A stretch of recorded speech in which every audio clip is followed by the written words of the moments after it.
నజరేయునేసు పరిశుద్ధ నామంలో మీ అందరికీ వందనాలండి. దేవుడు నాకు ఇచ్చిన ఈ గొప్ప అవకాశాన్ని బట్టి దేవునికి వందనాలు చెల్లిస్తున్నా. మరి దేవుడు మహాకృపను బట్టి దేవుడు మనల్ని అందరినీ 2024 సంవత్సరంలో 12 మాసాలు కాచి కాపాడి రక్షిస్తూ ఆదుకుంటూ నడిపిస్తూ మహాకృపను బట్టి క్షేమంగా ముగింపుకు వచ్చాం. 2024 సంవత్సరంలో ఇది మన చివరి ఆది వారం. So this is a day you need to test your self. సంవత్సరం చివరికి వస్తుండగా మనకి మనం వ్యక్తిగతంగా మనల్ని మనం పరీక్షించుకోవాలి. ఒకటి, నా జీవితం ఈ సంవత్సరంలో ఎలాగా సాగింది, 12 నెలలు. ప్రతి నెలని జ్ఞాపకం చేసుకుంటూ జనవరి మాసం ఎలా జరిగింది, ఫిబ్రవరి, మార్చ్, ఏ నెలలో ఒత్తిళ్ళు ఎక్కువగా పొందుకున్నాం, ఏ నెలల్లో మనం ఒత్తిళ్ళు ఎక్కువ వచ్చినప్పుడు ప్రార్థన చేసాం, దేవుడు మనల్ని ఎలాగ ఆదుకున్నాడు, కుటుంబ పరంగా వ్యక్తిగతంగా అన్నీ మనం ఏం చేసుకోవాలంటే సంవత్సరం అవుతుండగా మనకి మనం వ్యక్తిగతంగా పరీక్షించుకోవాలి. సో ఇవాళ మన టైటిల్ టెస్ట్ యువర్ సెల్ఫ్. వ్యక్తిగతంగా మనల్ని మనము పరీక్షించుకోవాలి. ఇతరులకి మనం మార్కులు వేయడానికి, ఇతరులు జీవితాలు ఎలాగున్నాయి చెప్పడానికి మనం ఎప్పుడు సిద్ధంగా ఉంటాం, కానీ వ్యక్తిగతంగా మన జీవితం ఎలా జరిగింది అన్నది పరీక్షించుకోవడానికి రెడీగా ఉండం ఎప్పుడు. ప్రశ్న, ఫస్ట్ ఆఫ్ ఆల్, ఎందుకు నేను పరీక్షించుకోవాలి? Why should I check myself? ఒక పిల్లల్ని మీరు సంవత్సరం అంతా స్కూల్కి పంపిస్తారు. మార్చి నెలలోనో ఏప్రిల్ నెలలోనో ఫైనల్ పరీక్షలు అవుతాయి. వాడు సంవత్సరం వల్ల చదివింది ఆ లాస్ట్లో వచ్చే రిపోర్ట్ కార్డు మీద ఆధారపడి ఉంటుంది వాడి జీవితం అన్నది. ప్రమోట్ అవ్వాలా, ప్రమోట్ అవ్వకూడదా? టీచర్లు ఒక్కొక్క సబ్జెక్ట్ ఉంటుంది. ఇంగ్లీష్ అని, తెలుగు అని, సైన్స్ అని, లెక్కలని, ఒక్కొక్క దాంట్లో ఎన్ని మార్కులు వచ్చాయి. సో ఇన్ లైఫ్ వ్యక్తిగతంగా కూడా మనము కూడా అలాగా పరీక్షించుకోవాలి. ఒకటి, ఆత్మీయంగా హౌ యామ్ ఐ. ఆత్మీయంగా అంటే నా ప్రార్థనా జీవితం ఎలాగుంది, వాక్యపరంగా నేను ఎలాగున్నాను, ఆలయానికి ఎంత క్రమంగా వెళ్ళాను, విశ్వాసపరంగా నేను ఎక్కడ ఉన్నాను. మీ ప్రార్థనా జీవితం బట్టి మీరు జీవితంలో ఏం పొందుకున్నారు, ఏం పొందుకోలేదు. That's a very important thing.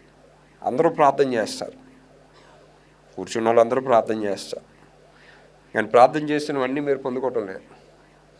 ప్రార్థన చేసినవన్నీ జరగటం లేదు. ఎందుకు జరగటం లేదు?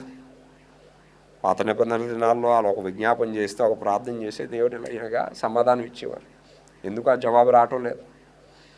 దీర్ఘకాలపు అవసరతలు ఎందుకు ఉంటున్నాయి మీకు? దీర్ఘకాలపు కుటుంబ పరిస్థితులు ఎందుకు ఉంటున్నాయి మీకు? దీర్ఘకాలపు ఈ రోగాలు ఎందుకు ఉంటున్నాయి మీకు? There is some problem in your prayer. ప్రార్థనలో ఎక్కడో సమస్య ఉంది.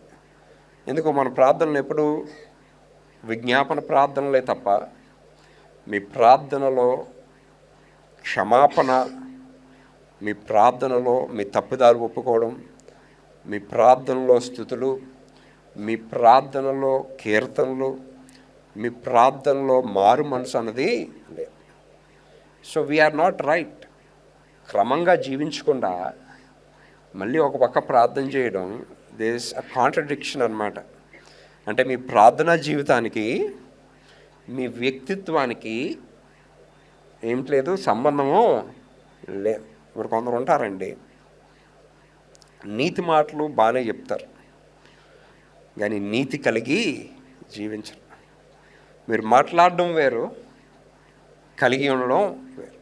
మీ పిల్లలకి చెప్పవచ్చు మీరు ఇలాగుండండి అలాగుండండి అని, కానీ తండ్రి ఆ విధి విధానం పాటించకపోతే పిల్లడు తండ్రి దగ్గర ఏమి నేర్చుకుంటాడండి?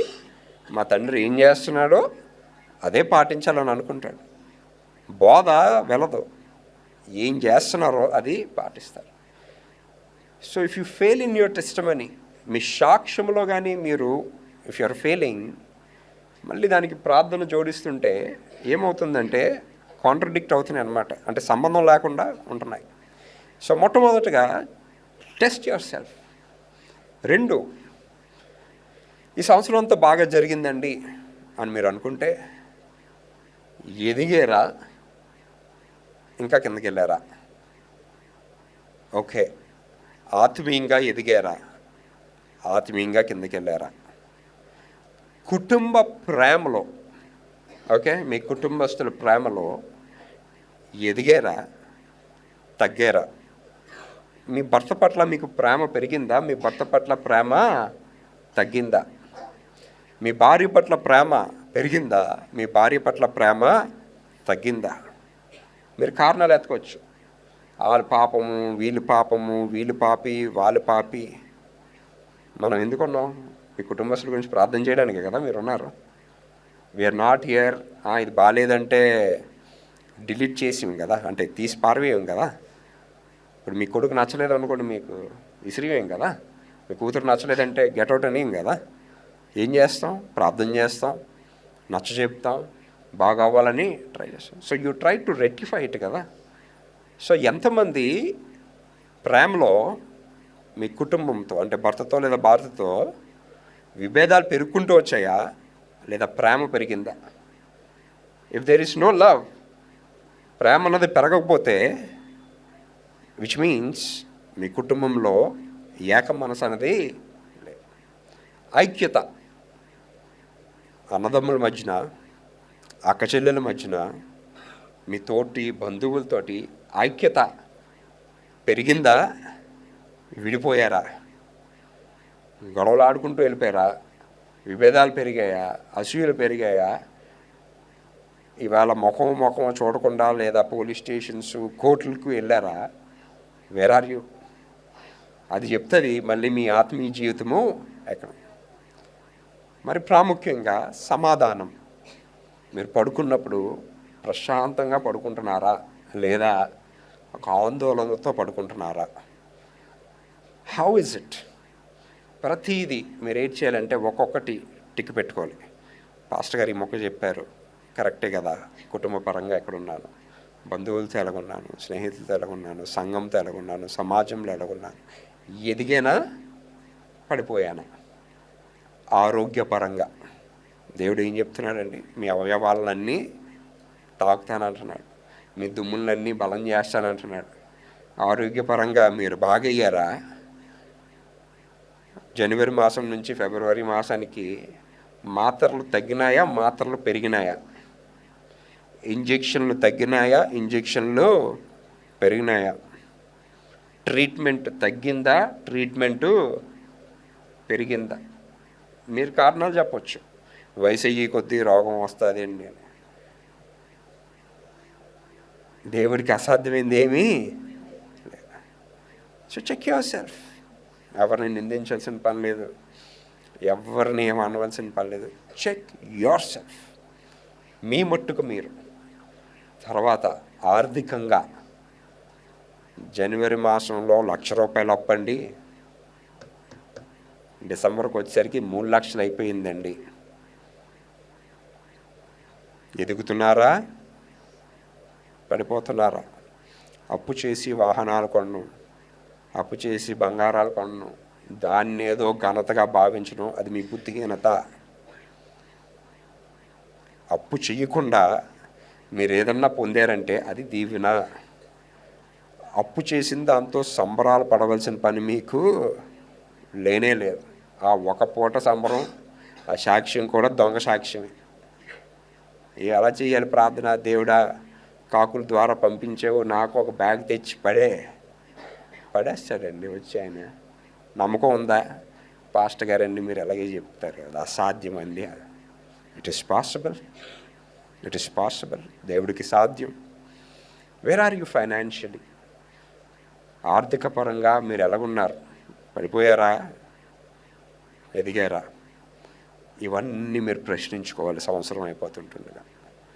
When you check yourself perfectly, ఎటువంటి వ్యత్యాసం లేకుండా మిమ్మల్ని మీరు పరీక్షించుకుంటేనండి మీకు సమాధానం నేరుగా తెలుస్తుంది. 2014 సంవత్సరంలో మీరు దీవించబడ్డారా లేదా కిందకి వెళ్ళిపోయారా? కొలబద్ద ప్రతి ఒక్క వ్యక్తి వాడాలి. ప్రొవర్బ్స్, సామెతలు 4వ అధ్యాయము 20 నుంచి 22 వచనాలు. నా కుమారుడా, నా మాటలను ఆలకింపుము, నా వాక్యములలో నీ చెవియొగ్గుము. నీ కన్నుల ఎదుట నుండి వాటిని తొలగిపోనీయకము. నీ హృదయమందు వాటిని భద్రము చేసుకొనుము. దొరికిన వారికి అవి జీవమును, వారి సర్వ శరీరమునకు ఆరోగ్యమును ఇచ్చును. మళ్ళీ చదవండి ముందు నుంచి. నా కుమారుడా, సంఘ సభ్యులారా, నా విశ్వాసులారా, ఎవరైతే ప్రతి ఆదివారం గుడికి వస్తున్నారో విశ్వాసులారా, ఎవరైతే ఇంట్లో ఉండి మోకరించి ప్రార్థన చేస్తున్నారో ఓ విశ్వాసి, చదవండి. నా మాటలను ఆలకింపుము. నా మాటలని అంటే దేనండి? దైవ వాక్యాన్ని ఏం చేయాలండి? మనం ఆలకించాలి. ఇవాళ అక్కడ కాగండి ఒక నిమిషం. ఇవాళ ప్రపంచంలో జరుగుతున్న గొప్ప కార్యాలు ఏంటంటేనండి, సాతాను బహు మృదువుగా చిక్కులు పెట్టేవారు. క్రిస్మస్ అని పండగ ఉదాహరణకి ప్రపంచమంతా జరుపుకుంటారు. ప్రపంచమంతా. నిన్నటి దినాన ఒక వ్యక్తి నా దగ్గరికి వచ్చి, సార్ మిమ్మల్ని ఒక ప్రశ్న అడగాలనుకుంటున్నాను. చెప్పండి సార్ అని. సార్ క్రిస్మస్ తాత ఎవరు సార్ అని అడిగారు. క్రిస్మస్ తాత ఎవరండి అని అడిగారు. నేను సమాధానం నాకైతే తెలుసు. సార్ మీరేమనుకుంటున్నారండి అన్నారు. ఏమోనండి, ఇలాంటి వ్యక్తి మీ క్రీస్తు పుట్టినప్పుడు ఇలాంటి వ్యక్తి ఎవరో ఉన్నారేమో, లేదా దానికి సంబంధించిందేమో అని మేము అనుకుంటున్నామండి అన్నా. ఆయన క్రైస్తవుడు కాదు. నేను అన్నాను, సార్ క్రిస్మస్ తాతకి క్రిస్మస్కి సంబంధం లేదండి అన్నాను. మరి ఎక్కడి నుంచి వచ్చాడండి ఈయన అన్నాను. ఈయన 16వ శతాబ్దంలో సెయింట్ నికోలస్ అని ఒక ఆయనకి ఆ రోజు బహుమతులు 24వ తారీఖు ఇవ్వాలనిపించి ఒక 4-5 గృహాలకి ఇచ్చాడు. దీనిని ఒక కథలో రాసే ఒక కథ రచయిత దీన్ని ఒక పుస్తకం రూపంలో ఈ కథనాలు రాశాడు. ఆ తర్వాత విదేశాల్లో ఇది పాపులర్ అయిపోయి ఇది ఒక ట్రెండ్గా మారింది. క్రిస్మస్కి సంబంధం లేదు. ఇవాళ మీరు ఎక్కడికి చూడండి క్రిస్మస్ తాతని హైలైట్ చేస్తున్నారు అందరూ. సంఘాల్లో కావచ్చు, క్యారల్స్లో కావచ్చు, ఏదన్నా క్రిస్మస్ తాత. కానీ క్రిస్మస్ అంటే ఏంటండి? క్రీస్తుని ఆరాధించడం. సింపుల్. ప్రపంచంలో ఇది ఉందా? లేదు. క్రిస్మస్ పేరు మీద వ్యాపారాలు అవుతున్నాయి. క్రిస్మస్ పేరు మీద అనేకమైన సోషల్ యాక్టివిటీస్ జరుగుతున్నాయి. మ్యూజికల్ కాన్సర్ట్స్ జరుగుతున్నాయి, పార్టీస్ జరుగుతున్నాయి, ఏటేటో జరుగుతుంది ప్రపంచంలో. కానీ ద మెయిన్ థింగ్ క్రీస్తుని ఆరాధించడం అన్నది జరగదు. ఇది ఎవరు పెట్టారండి చిక్కు? సాతాను బహు మృదువుగా క్రిస్మస్ చెట్టు దీనికి క్రిస్మస్కి మళ్ళీ సంబంధం లేదు. ఓకే, మరి క్రైస్తవులు ఏదో ఒక అలంకారం ఉండాలి కదా అని డెకరేట్ చేయడంలో తప్పలేదు. ఇది ఎక్కడొచ్చింది? జర్మనీ దేశంలో 18వ శతాబ్దంలో ఒక వర్గం వారు ఒక ఆచరణగా పెట్టారు. కానీ గనులు ఉంటారు కదా, వాక్యాన్ని ఇష్టానుసారంగా ఏమంటారు వాళ్ళ అనుకూలతకి జీవపు చెట్టని, ఇందులోని సంతోషంతో కూడుకున్న విషయాలన్నీ ఒక్కొక్కటి అమర్చాలని వీళ్ళు సొంత కథనాలు, సొంత వాక్యాలు, సొంత ఇది. యేసు ప్రభు గారు పుట్టినప్పుడు ఈ చెట్టు ఏమి అక్కడ పక్కన ఏమి లేనే లేదు. ఈ చెట్టుని దేనితోటి పోల్చవలసిన పని కూడా లేదు, బైబిల్లో అయితే లేదు, నాకు తెలిసిన బైబిల్లో అయితే లేదు. సో క్రిస్మస్ ఏమైపోయిందండి, ఒక సరదా ఆటపాటలతో కూడుకున్న ఒక కేంద్రంగా తయారైపోయింది తప్ప ద మెయిన్ థింగ్ ఏంటది, యేసు ప్రభు గారు జననం గురించి ఎవరూ చెప్పటం లేదు, ఆ జననం గురించి ఎవరు బోధించడం లేదు, ఆ జననం గురించి ఎవరు ఏమీ చెప్పటం లేదు. బికాస్ సాతానుకున్న గొప్ప ఇదేంటంటేనండి, బహు మృదువుగా చక్కగా చిక్కులు పెట్టాడు. ఇది ఉంటుందా సంఘాల్లో? No, it is not there. సాతాను బహు మృదువుగా మన కుటుంబాలను కూడా ఏం చేస్తున్నాడంటే ఇలాగా మన సిద్ధాంతాలని మార్చేస్తున్నాడండి.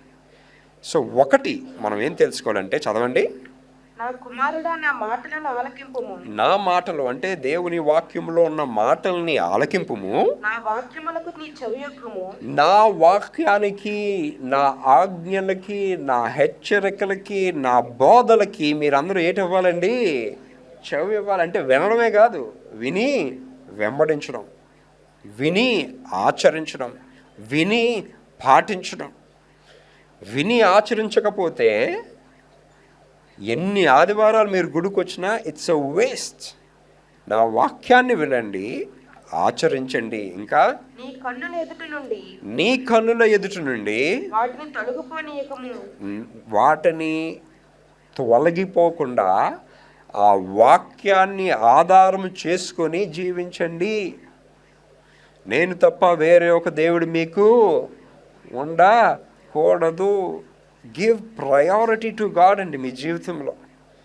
ఇవాళ సంవత్సరం అవుతుంటుండగా మిమ్మల్ని మీరు పొగిడించుకోవద్దు. నా తెలివితేటల వల్ల నేను ఎంత సంపాదించేసాను, నా తెలివితేటల వల్ల నేను ఎంత చదివేశాను, నా తెలివితేటల వల్ల. మీరేమై ఉన్నారోనండి, అది దేవుని కృపై ఉన్నారు. బైబిల్ చరిత్రలో ప్రతి రాజు ఆ చోటు వెళ్ళడానికి ఒక ప్రవక్త వెనకాతలు ఉండేవాడండి. ఒక ప్రవక్త ప్రవచించడం, ఒక ప్రవక్త ఆధారంగా ఆ రాజు ఉండేవాడు.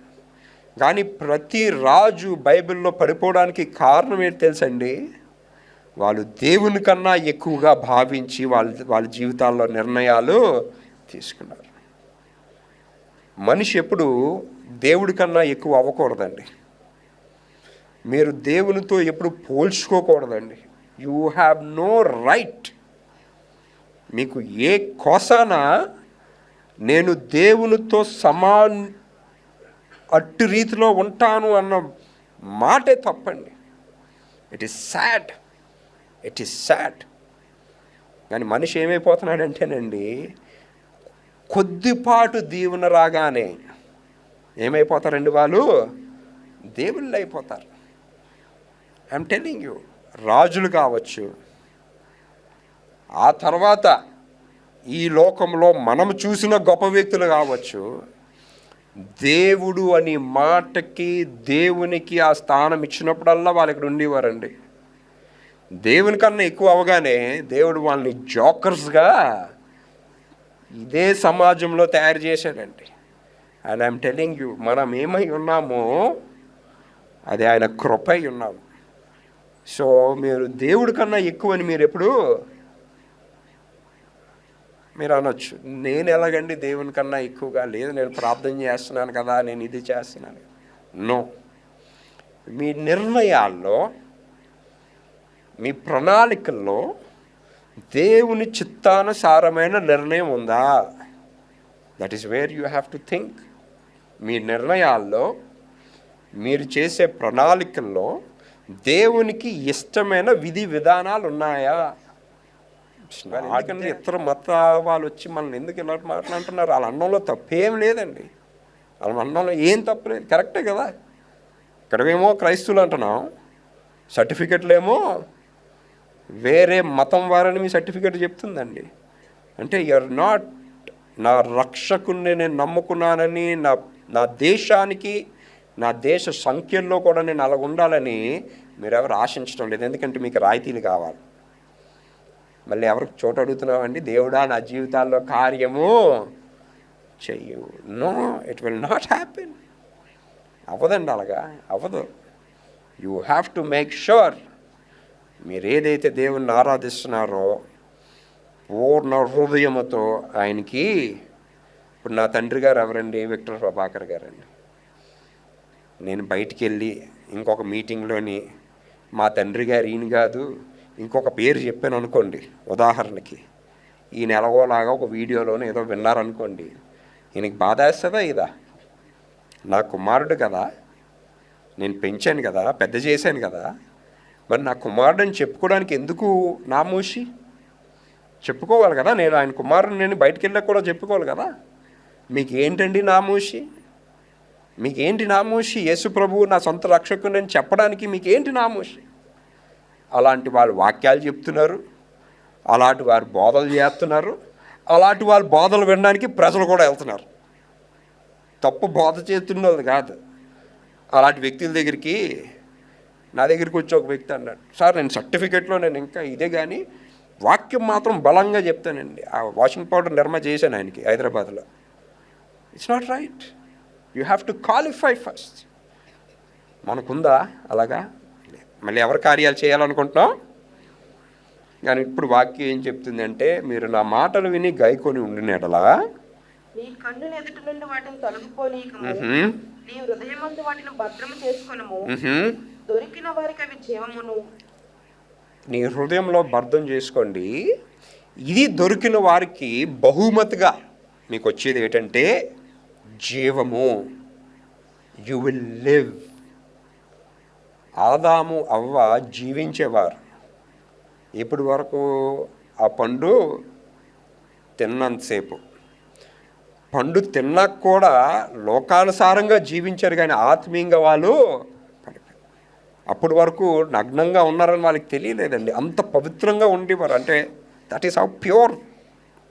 వాళ్ళ చూపు, వాళ్ళ దృష్టి, వాళ్ళ ఆలోచన అంత ప్యూర్గా ఉండేది. ఒక పండులో తినగానే వాళ్ళు మేము నగ్నంగా ఉన్నామని వాళ్ళకి అనిపించింది. మన ప్యూరిటీ, మనలో ఉన్న ఈ ప్యూరిటీ డిపెండ్స్ అపాన్ మీ ఆత్మీయ జీవితం బట్టి ఆధారపడి ఉందండి. దేవుని వాక్కులో ఉంటే మీకేముంటుందండి? జీవం ఉంటుంది. ఇంకా వారి సర్వ శరీరములకు, ఎప్పుడు దేవుని వాక్యం కానీ మీలో బలముగా ఉంటే మీ సర్వ శరీరము, మీ శరీరం ఉంది కదండి, మీ సర్వ శరీరము ఆరోగ్యమునిచ్చును. అంటే నేను అంటున్న మాట కాదండి, వాక్యంలో రాబడిన మాట మీకు తీసి చెప్తున్నాను. మీ సర్వ శరీరము ఏమై ఉంటుందటండి? ఆరోగ్యముగా ఉంటుందట. ఎప్పుడు? మళ్ళీ ఫస్ట్ లైన్కి వెళ్ళిపోవాలి. దేవుని వాక్కు మీలో ఉన్నప్పుడు, దేవుని వాక్యం ప్రకారంగా మీరు జీవిస్తున్నప్పుడు, దేవుని చిత్తానుసారంగా మీరు జీవిస్తున్నప్పుడు, that is when it will happen. దేవుడు ఏమిస్తాడటండి? మీ శరీరానికి ఆరోగ్యాన్ని ఇస్తాడటండి. ఇంకా నీ హృదయంలో నుండి జీవధారలు బయలుదేరును. నీ హృదయంలో నుంచి జీవధారములు బయటికి వెళ్తాయి. కాబట్టి అన్నిటికంటే ముఖ్యముగా నీ హృదయమును భద్రముగా కాపాడుకొనుము. అన్నిటికీ కేంద్రం ఏంటండి? మీ హృదయం. ఇవాళ అందరూ నా వైపు చూస్తున్నారు. ఒక పక్క చూస్తున్నారు కానీ ఎక్కువలాగా ఇంకో స్వరం ఒకటి మీకు వినిపిస్తుంది, ఇంకొక మాట, ఇంకొక అర్థం, ఇంకొక దెర్ ఇస్ సంథింగ్. ఒక పక్క నాతో వింటూ there is something that you are listening to right now. మీతో ఏదో ఇంకొక స్వరం వెళ్తుంది మీ చెవులోకి. ఆ స్వరం ఏంటి అన్నది మీరు తెలుసుకోవాలి. దేవుని ఆత్మ దురాత్మ. దేవుని ఆత్మతో నింపబడిన వారండి వెంటనే మనం చెప్తే అది కరెక్టే కదా, నేను ఇక్కడ సరి చేసుకోవాలి కదా, కరెక్టే కదా, ఇక నేను రైట్ లేను కదా. దురాత్మ కానీ కలిగి ఉంటే ఈడేం చెప్తున్నాడు, ఈడెవడు బోధించడానికి, ఈడేటి వాడేటి, ఏదో పాస్టర్ గారు కదా వినేద్దాం వదిలేద్దాం. That is the difference.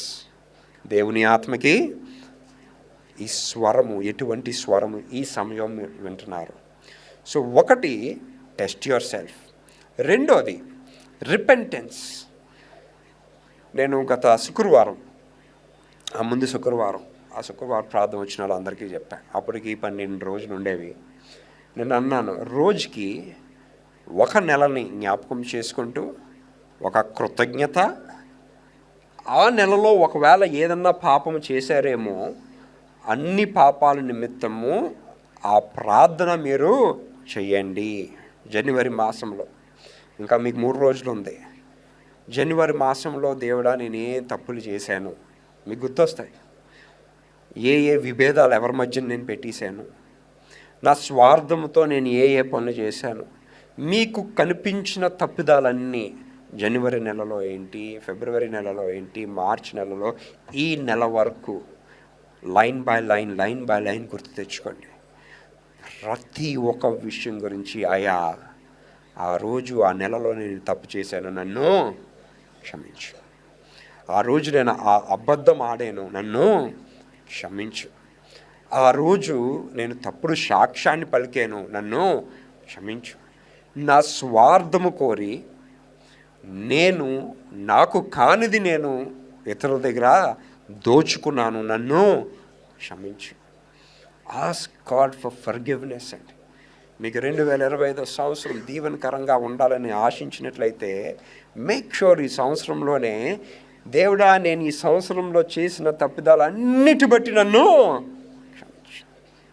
And if you feel నేను right, I mister perfect, miss perfect అని మీరు అనుకుంటే మంచిదే, అలాగ కానీ జీవించినట్లయితే. కానీ అలాగైతే ఆబ్వియస్లీ మీరు దీవించబడాలి. ఇంకా ఆబ్వియస్లీ మీ ప్రార్థనలన్నీ దేవుడు ఎలాగా సమాధానం ఇస్తాడు. ఒక పక్క సమస్య ఉంటూ, ఒక పక్క రోగం ఉంటూ, ఒక పక్క ఏమంటారు బురదలోనుంటూ, నేను బురదలో లేను అనుకోవడం అది మీ బుద్ధిహీనత. మీరు ఎక్కడున్నారో మీకు తెలుసు, మీకు కుటుంబ పరిస్థితి ఎక్కడుందో మీకు తెలుసు, మీ ఆర్థిక పరిస్థితి, మీ ఆరోగ్య పరిస్థితి, ఎవ్రీథింగ్ యు నో. అన్నీ తెలిసినా మిమ్మల్ని మీరు సమర్థించుకుంటేనండి అది మీకు, మీ విజ్ఞానానికి విడిచిపెడతారు. చూడండి, 1 యోహాను 1వ అధ్యాయము 9వ వచనం చదవండి. మన పాపములను మనం ఒప్పుకొని ఎడల ఆయన నమ్మదగిన వాడును నీతిమంతుడును గనుక ఆయన మన పాపములను క్షమించి ఏం చేస్తాడటండి ఆయన? మన పాపాలని. అండ్ ఈవేళ మన జీవితంలో పొందుకుంటున్న ఒత్తిళ్ళు లేదా ఇబ్బందులు మనము లేదా మన కుటుంబస్తులు చేసిన పాపాలు బట్టే. ఏది విత్తారో ఆ పంటనే మీరు కోస్తారు. సార్ నేను చాలా మంచిది విత్తానండి అంటే మంచి పంటను మీరు గ్యారంటీగా కొయ్యాలి. నా సంవత్సరంలో ఇంత మంచిగా ఉన్నానండి అంటే మంచి పంటను మీరు కొయ్యాలి. సంవత్సరం అంతా నేను అందరితో అన్ని విషయాల్లో, అన్ని రంగాల్లో, వాక్యంలో, ప్రార్థనలో, విశ్వాసంలో, కార్యాలు అన్నిట్లో పర్ఫెక్ట్గా ఉన్నానండి. మీరు పర్ఫెక్టా కాదన్నది మీ జీవితంలో మీరు ఉన్న పరిస్థితి బట్టి అది తెలియజేస్తుంది. సో దేవుడు నమ్మదగిన వాడు. మీరు చేయవలసిందల్లా ఏంటండి? అయా పాపినైన నన్ను, ఐమ్ టెల్లింగ్ యూ, ఈ సంవత్సరము ముగిస్తుండగా 2024వ సంవత్సరం చివరి దినాల్లో అయా నన్ను క్షమించండి అయ్యా, నా తప్పిదాలు బట్టి నన్ను క్షమించండి అయ్యా, నాలో ఉన్న అహంకారాన్ని బట్టి నన్ను క్షమించండి అయ్యా, నాలో ఉన్న పాపపు మాటలు బట్టి నన్ను క్షమించండి అయ్యా, నాలో ఉన్న పాపపు తలంపులు బట్టి నన్ను క్షమించండి అయ్యా, నాలో నేను ఎప్పుడన్నా ఇటువంటి పాపపు కార్యము చేసినా తలపెట్టినా దయచేసి నన్ను. And I will tell you, ఈ క్షమాపణ కోరితేనండి there is a blessing that will come to you. క్షమాపణ, అయ్యా నన్ను క్షమించు అని ఒక మాట చెప్తే చాలండి, ఒక మాట చెప్తే చాలు. దేవుడు మనల్ని ఏం చేస్తాడండి అంటే, దట్ ఈస్ వాట్. దేవుడు ఈ లోకానికి ఎందుకు వచ్చాడంటేనండి ఆ శిలువ మీద మరణించడానికి. ఎందుకు? పాపినైన నన్ను, మనల్ని రక్షించడానికి. కానీ మీకెవరికి మీ ప్రార్థనలో పాప క్షమాపణ ప్రార్థనలో లేవు. యూఆర్ ఆల్వేస్ ఆస్కింగ్ గాడ్, దేవుడా నన్ను దీవించు, ఇది యు, అది యు, కాపాడు, నా పిల్లల్ని కాపాడు, మా ఆయన్ని కాపాడు, అంతసేపు ఇదే తప్ప in your prayer you should ask God, అయ్యా మారు మనసు అనుభవం నాకు దయచేయండి అయ్యా, నా పాపాలని క్షమించండి అయ్యా, నాలో ఉన్న అహంకారాన్ని తీసివేయండి అయ్యా. అండ్ ఐఎమ్ టెలింగ్ యూ, ఇది చేసినప్పుడు అండి మీరు గుర్తుపెట్టుకోవాల్సింది, ప్రతి ఒక్కరికి ఒక బలం ఉంటుందండి. అది మీలో ఉన్న బ్యాంక్ బ్యాలెన్స్ అవ్వచ్చు, లేదా మీ సంపాదన అవ్వచ్చు, లేదా మీ తెలివితేటలు. ప్రతి ఒక్కరికి ఒక అహంకారం ఉంటుంది లోపల, నాలో ఈ బలం ఉందని. Make sure that is not beyond God. దేవుని కన్నా దానికి ఎక్కువ స్థానము ఇవ్వద్దు. ఫర్ ఎగ్జాంపుల్, మీ దగ్గర డబ్బులు ఉన్నాయనుకోండి, నా దగ్గర బ్యాంక్ బ్యాలెన్స్ ఉంది, నాకు కావాల్సిన వనరులు ఉన్నాయి, నాకు కష్టమైతే నాకు ఇన్సూరెన్స్ ఉంది, ఇవి ఉన్నాయి అవి ఉన్నాయి. No, don't think like that. ఎన్నున్నా దేవుడు లేకపోతేనండి it's a waste. It's a waste.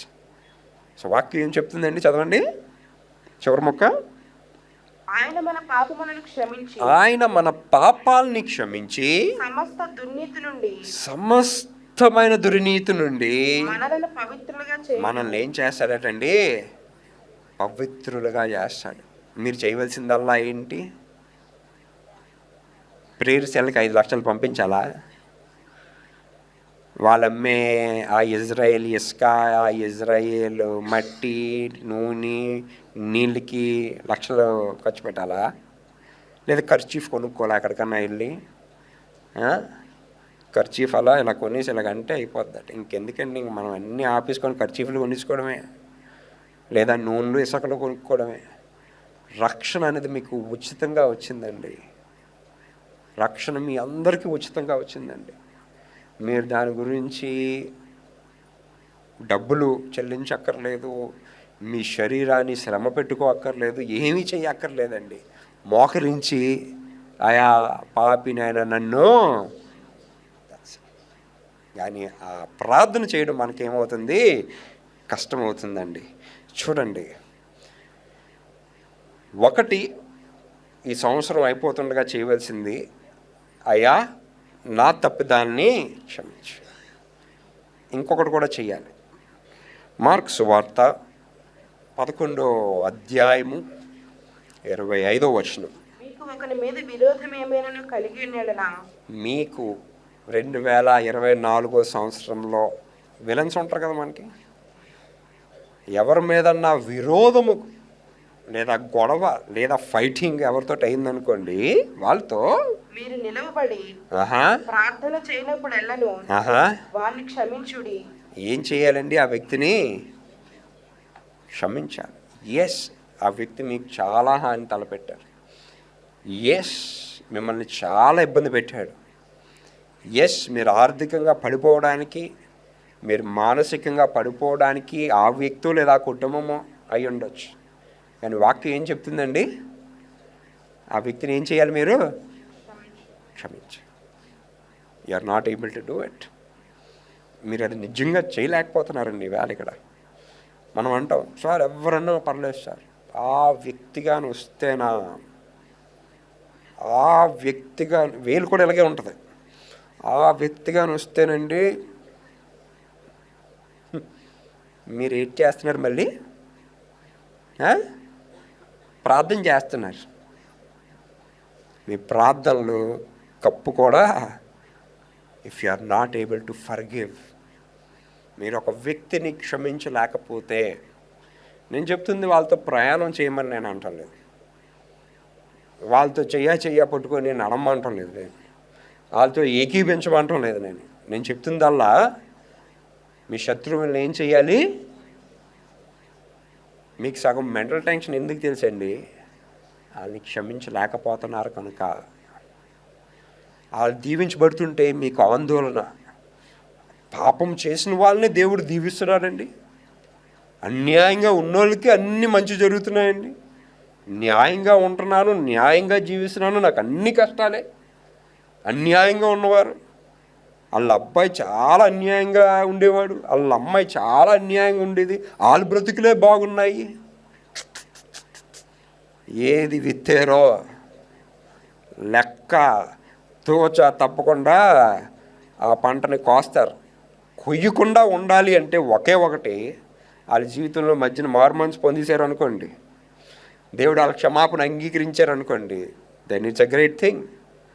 అవ్వదు అంటే కాదు, అవి అవకాశాలు ఉన్నాయి. మరి ఆ దొంగ మధ్యలో లాటరీ టికెట్ వచ్చి లేదా ఆయనకి, యేసుప్రభు గారి పక్కన ఉన్న దొంగకి, అయ్యా నేను పాపిని, వీలైతే నన్ను జ్ఞాపకం చేసుకో, నేను ఈ శిక్షకి అర్హుణ్ణి, ఓకే నో ప్రాబ్లం, నేను క్షమించాను, నువ్వు నాతో పాటు. So one prayer can change. మీరు అనుకోవచ్చు వాళ్ళు చాలా పాపంలో జీవించారండి, వాళ్ళు ఎలా మారిపోయారంటే వాళ్ళు ఒక మారు మనసు కూడిన ప్రార్థన చేశారండి. దేవుడు వాళ్ళ పాపాలను ఏం చేశాడండి, క్షమించాడు. కానీ మీరే ఇంకా క్షమించలేకుండా నా బ్రతుకు ఎలాగైపోయింది, వాళ్ళ వల్ల నా బ్రతుకు ఎలాగైపోయింది, హోల్ డే రాత్రి అంతా పడుకున్నప్పుడు వాళ్ళ గురించి ఆలోచన, ఈయన వల్ల నా జీవితం పాడైపోయింది, మా ఆవిడ వల్ల ఎవరి జీవితాలు ఏం పాడవ్వండి. Your prayer will change things, but learn to forgive. ఏం చేయాలండి మీరు? క్షమించాలి. ఎవరిని? మీ శత్రువుల్ని.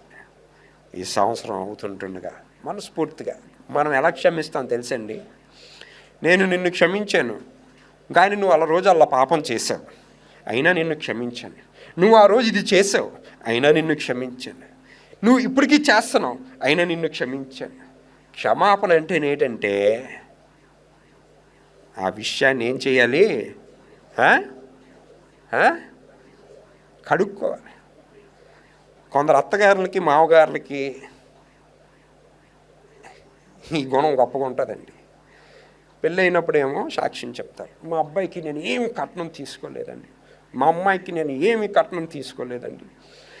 దేవుడు చూపించాడండి, దేవుడు ఇచ్చాడండి. ఓకే, ఎవరు చూపించారు? 5 సంవత్సరాలు అయ్యాక మా కోడలు ఏం తేలేదు, మా అబ్బాయి ఏం తేలేదు, ఖాళీ చేతులతో వచ్చేసారు. అప్పుడు దేవుడు అని చెప్పకండి ఇంకా జీవితంలో. నేను ఆశించాను మా కోడలు ఏదో తెస్తుందని, 1 కోటి రూపాయలు తెస్తుంది, 2 కోట్ల రూపాయలు తెస్తుందని చెప్పండి. ఎందుకు సంవత్సరాలంతా ఏమి తేలేదని చెప్పడం? అవమానిస్తున్నట్టు కదా అమ్మాయిని, అవమానిస్తున్నట్టా లేదా? అలాంటి ప్యాకేజే చూసుకోండి, డబ్బులు ఇచ్చి ప్యాకేజే చూసుకోండి. నాకు డబ్బులు కావాలని తలంపు ఉందనుకోండి, ముందే ఆలోచించండి. అది నాకు డబ్బులు కావాల్సిన అమ్మాయి కావాలి, లేదా డబ్బులున్న అల్లుడు కావాలి, ముందే నిర్ణయించుకోండి. మళ్ళీ సాక్ష్యాలు చెప్తారు, దేవుడు చూపించాడు. ఎవరు చూపించారు? దేవుడు చూపించాడా? మరి దేవుడు చూపిస్తే మీరు నా అల్లుడు ఏం తేలేదు, లేదా నా కోడలు ఏం తేలేదు అన్న మాటలు మీరు మాట్లాడకూడదు. Because you're insulting a person కదా, అక్కడ అవమానిస్తున్నారు కదా. మన గొప్పతనం తెలియజేయడానికి ఎవరిని కించపరుస్తున్నామండి?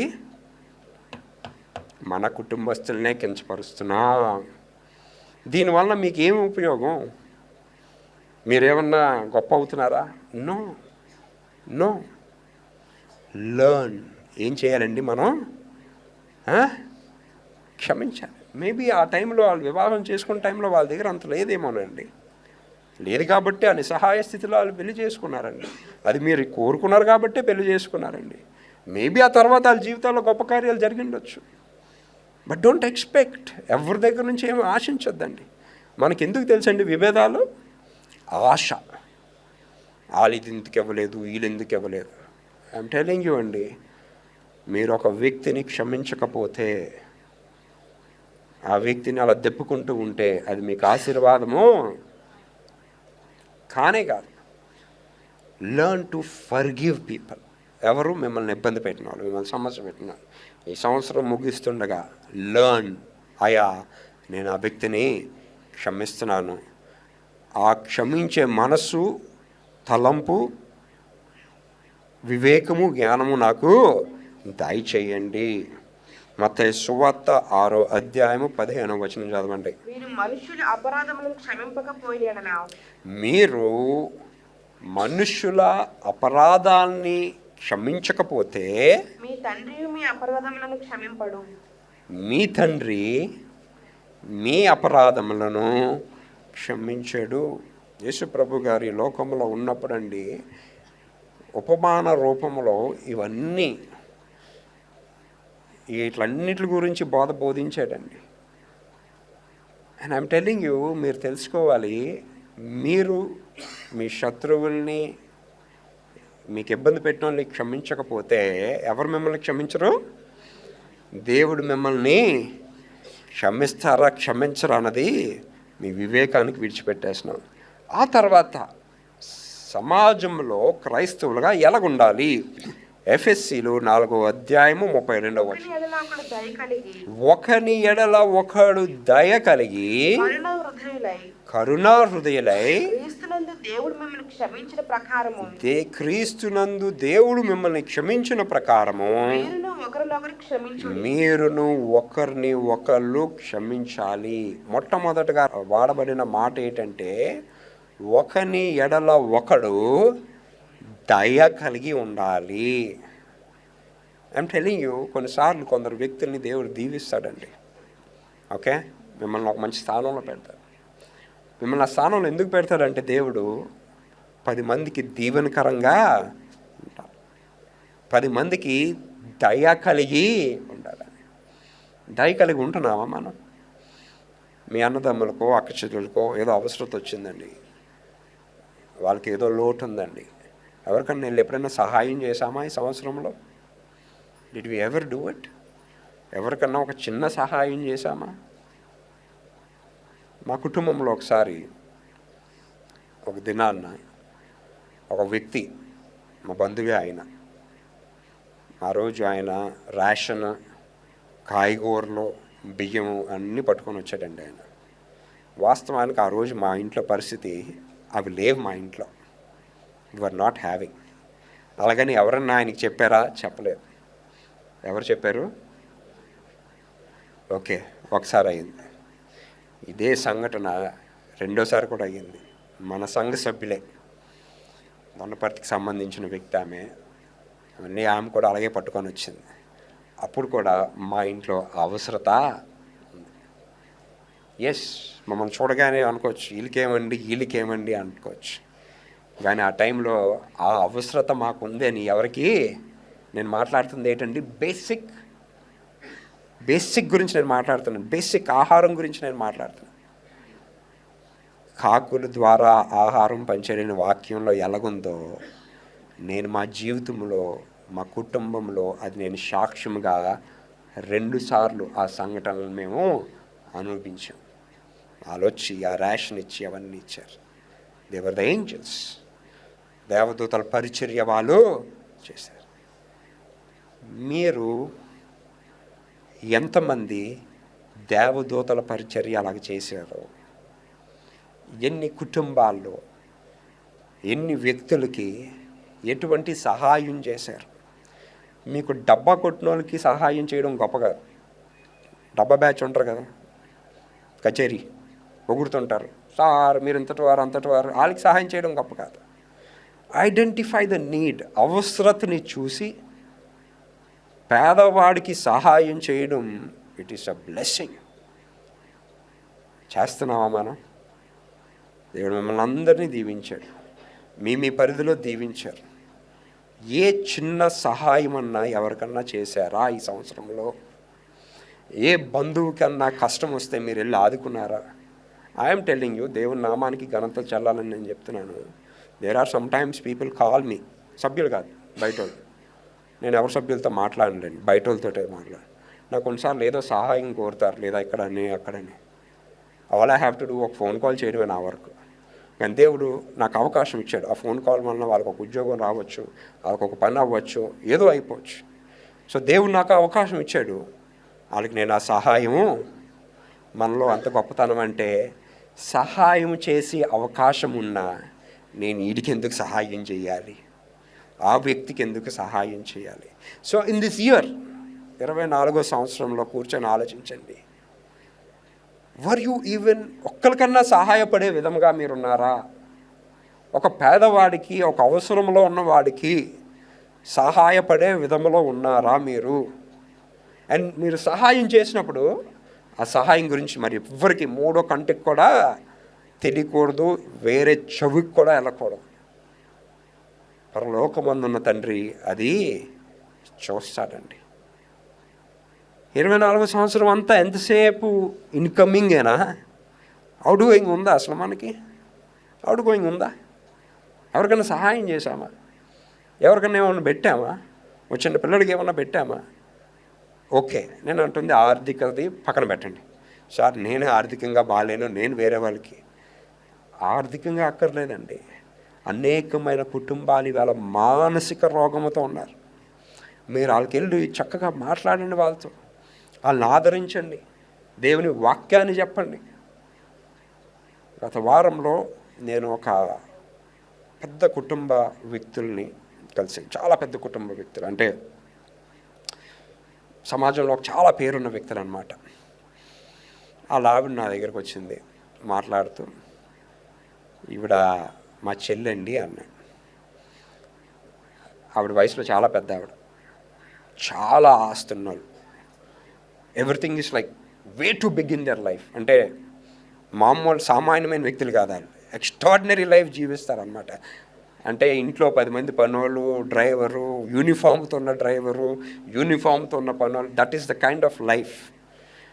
ఆమె వచ్చి నాతో అంది, మా చెల్లికి ఎవరు లేరు, మాట్లాడడానికి కూడా ఎవరు లేరు, మానసికంగా ఆవిడ కృంగిపోతుంది, వీలైతే నీకు వీలైనప్పుడల్లా వెళ్ళి ఫోన్లోనో ఎలాగో 1 గంట సేపు లేదా ఎంతసేపు అయితే అంత ఆవిడతో మాట్లాడు, ఆవిడకి ఒక చిన్న ఆదరణ. ఆమె దగ్గర ఏముందండి? కోట్లు ఆస్తుంది, వివాహం కూడా అవ్వలేదు, ఏమీ లేదు, క్రైస్తవురాలే మళ్ళీ ఆవిడ. సో మచ్ ఈజ్ దేర్, కానీ ఆవిడకి ఏమి లేరు మాట్లాడడానికి ఒక వ్యక్తి.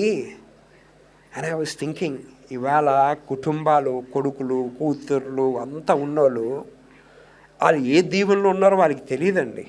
అంటే వాళ్ళు ఏం అనుభవిస్తున్నారో వాళ్ళకి తెలియదు. ఇవన్నీ ఉంటుండగా ఎంతసేపు సనుక్కుంటూ నా బ్రతుకు ఎలాగైపోయింది, నా బ్రతుకు ఎలాగైపోయింది, అలాంటి వాళ్ళని వెళ్ళి కలిస్తే వీళ్ళు ఎంత దీవెనలో ఉన్నారు అన్నది వీళ్ళకి ఇట్ ఈస్ టు యూ.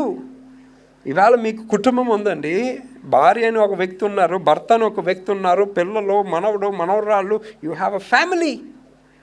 కుటుంబాలకి ఏమి లేవండి, ఫ్యామిలీస్ లేవ్. ధనం ఉంది, అన్నీ ఉన్నాయి, they don't have people to talk. వాళ్ళతో మాట్లాడడానికి ఒక వ్యక్తి లేరండి. ఎవరన్నా ఉంటే చూడు సామ్ అని అన్నారు.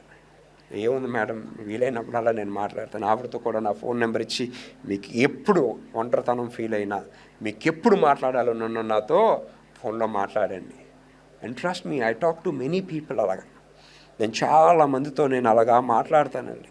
మా ఆవిడ కోపం వచ్చేస్తుంటుంది, వాళ్ళతో ఎందుకు ఇలా మాట్లాడతావు, బట్ ఆ వ్యక్తికి ఎవరు లేరు మాట్లాడడానికి. అట్లీస్ట్ దేవుడు నాకు ఒక అవకాశం ఇచ్చాడు. అన్ని మాటలు మాట్లాడుతూ మధ్యలో నేనేం చేస్తానండి, సువార్తని ప్రకటిస్తాను.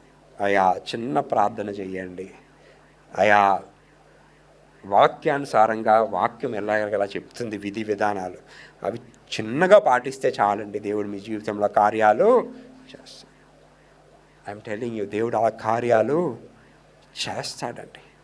24వ సంవత్సరంలో ఎంతమందికి మీరు ఓదార్పు మాటలను మీరు పంచారు? Did you share with anybody? ఎవరితోటన్నా, మీ కుటుంబస్తులతో, బంధువులతో, ఎవరితోటన్నా. సో ఫస్ట్ ఆఫ్ ఆల్ కృతజ్ఞత కలిగి ఉంటూ మీ కుటుంబాన్ని ముందు కట్టుకోండి. ఈ సంవత్సరం అయిపోతుండగా ఎక్కడ లోటుపాట్లు ఉన్నాయో ప్రశ్నించుకోండి అండ్ చెక్ యువర్ సెల్ఫ్. ఆ తర్వాత చివరగా కృతజ్ఞత చదవండి. 1 తెస్సలోనికలు 5వ అధ్యాయము 18వ వచనం చదవండి. ఇలాగ చేయుట యేసుక్రీస్తునందు మీ విషయంలో దేవుని చిత్తము. అదేంటంటే దేవునికి కృతజ్ఞతలు చెల్లించడం. కీర్తనలో 105వ అధ్యాయము 1వ వచనం. యెహోవాకు కృతజ్ఞతాస్తుతులు చెల్లించుడి. ఈ సంవత్సరం అయిపోతుంటుండగా దేవునికి కృతజ్ఞతాస్తుతులు చెల్లించండి. ఆయన నామమును ప్రకటన చేయుడి. ఆయన నామముని ఘనముగా ప్రకటించండి. జనములలో ఆయన కార్యములను తెలియచేయుడి. మీ ప్రతి దీవెనలోనండి మిమ్మల్ని మీరు హెచ్చించుకోవద్దు, కానీ దేవుని వలన నేను ఈ దీవెన పొందానని దేవుణ్ణి హెచ్చించండి. చివరగా ఫిలిప్పీలు 4వ అధ్యాయము 6వ వచనం. దేనిని గురించి అయా ఈ సంవత్సరం నాకు చాలా కష్టంగా అయింది అయ్యా, నేను చెప్తున్నా ఈవేళ దేనిని గురించి చింతించద్దు, దేని గురించి బాధపడొద్దు. నా జీవితాల్లో ఎందుకు ఈ కష్టం అవుతుంది, ఎందుకు ఈ ఒత్తిడా, ఎందుకు ఈ శ్రమ? పరీక్షించుకోండి, పాపాలు ఒప్పుకోండి, మారు మనసు పొందండి. అయ్యా నన్ను కాపాడండి అయ్యా అనండి. దేవుడు మిమ్మల్ని ఇలా ఎత్తి పట్టుకుంటాడండి. దేనిని గురించి చింతపడొద్దు, కానీ ప్రతి విషయమునందు ప్రార్థన విజ్ఞాపనల చేత కృతజ్ఞతాపూర్వకంగా నీ విన్నపాలు దేవునికి తెలియచేయండి. మన దేవుడు నమ్మదగిన వాడు, తప్పక మనకు సమాధానము ఇస్తాడు. ప్రార్థన చేసుకుందాం. హల్దియా హల్దియా హల్దియా హల్దియా హల్దియా హల్దియా. దయగల తండ్రి, గొప్ప దేవా, వందనాలయ్యా. 2024 సంవత్సరం అంతా మమ్మల్ని కాచి కాపాడి నడిపిస్తూ వచ్చిన దేవా, మీకు వేలాది కోట్లాది వందనాలయ్యా. ఈ ఆలయంలోనికి నేను వస్తానా రానా అనుకున్న పరిస్థితుల నుంచి నాకు ఆరోగ్యాన్ని ఇచ్చి నన్ను ఆలయంలో ఇవాళ నిలబెట్టిన దేవా వందనాలయ్యా. నన్ను సజీవులుగా ఉంచిన దేవా వందనాలయ్యా. నా కుటుంబాన్ని కాపాడుతూ, నా కుటుంబస్తులను కాపాడుతూ, ఆదుకుంటూ, ఆహారం పెడుతూ, ఆత్మీయ ఆహారం పెడుతూ, నడిపిస్తూ, ఆరోగ్యాన్ని ఇస్తూ, మీ దేవదూతల కాపుదల మా మీద ఉంచినందుకు వందనాలయ్యా. అయ్యా, మీకు ఏమిచ్చినా మేము రుణము తీర్చుకోలేమయ్యా. ఈవేళ మేము ఉన్నామంటే అది మీ కృప వలన. ఈవేళ మేము ఊపిరి పీలుస్తున్నామంటే అది మీ కృప వలన. ఈవేళ సజీవులుగా ఉన్నామంటే అది మీ కృప వలన తండ్రి. ఆ సత్యాన్ని మేము ఎరిగి మా పాపాలన్నీ ఒప్పుకొని ఇతరుల్ని క్షమిస్తూ, ప్రేమిస్తూ, ఆదరిస్తూ, మా కుటుంబస్తుల్ని ప్రేమిస్తూ, ఆదరిస్తూ, ఒక ముందడుగు వేస్తూ, నేనును నా కుటుంబము మీ కొరకు సాక్షిగా ఉండులాగిన అటువంటి వివేకము, జ్ఞానము మా అందరికీ దయచేయండి. తెలుసో తెలియకో 2024 సంవత్సరంలో ఎటువంటి తప్పుదాలు నేను చేసిన అన్నిటినీ క్షమించి మారు మనసు అనుభవం దయచేసి ఈ లోకంలో జీవించే దినాలన్నీ తండ్రి మీ కొరకు ఒక ఉన్నతమైన గొప్ప సాక్షిగా జీవించే కృపా భాగ్యము మా అందరికీ దయచేయమని యేసు నామములో అడుగుతున్నాం తండ్రి. ఆమేన్.